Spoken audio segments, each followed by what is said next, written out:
Good evening, everybody. At least evening from my time.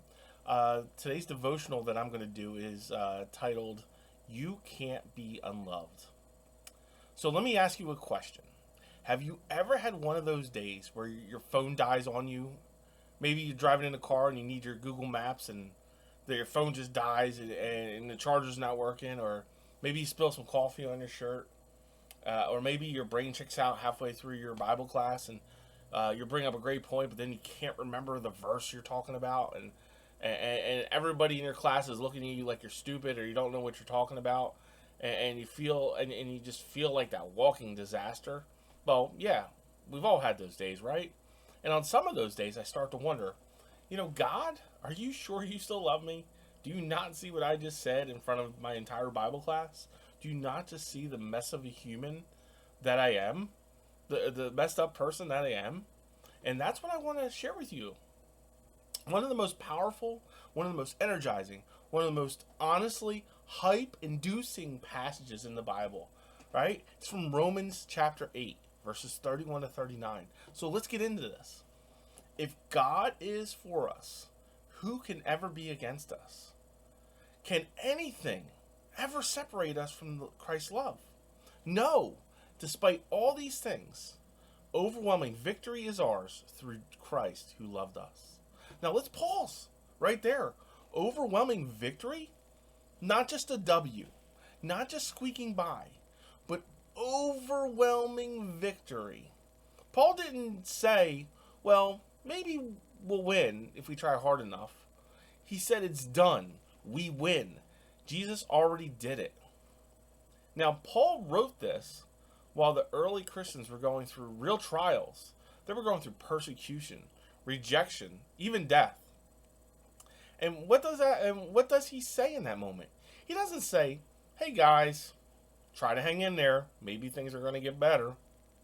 He basically grabs the mic and he yells in it, "Nothing can stop God's love for you." And here's how he wraps it up in verse 38. And I am convinced that nothing can ever separate us from God's love. Neither death nor life, neither angels nor demons, neither our fears for today, nor our worries about tomorrow. Not even the power of hell can separate us from God's love. Boom, mic drop, game over. This hit me hard during a season when I felt totally drained, spiritually, emotionally, physically defeated. I remember praying, "God, I don't even feel lovable right now. I don't feel worthy of anybody, and especially not you." And it was like Romans 8 stood up, slammed its head on the table and shouted, "That doesn't matter. He loves you anyway." That changed everything.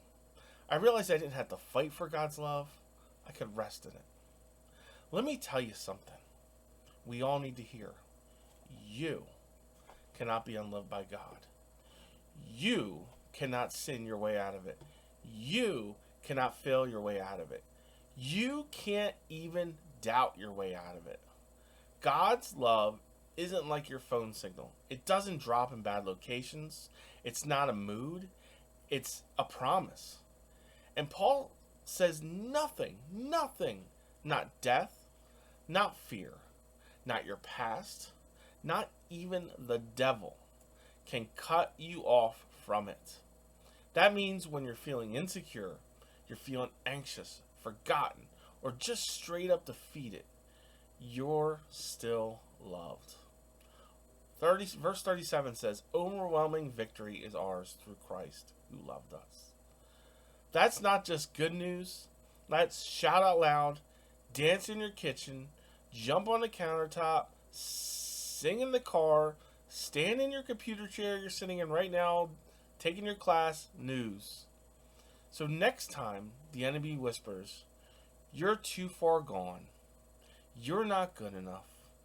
You're unlovable," just remember what Romans 8 says. Because Jesus didn't just love the version of us with it all together. He loved you at your messiest, your weakest, and your worst. And he still said, "You're mine." Let that sink in. You can't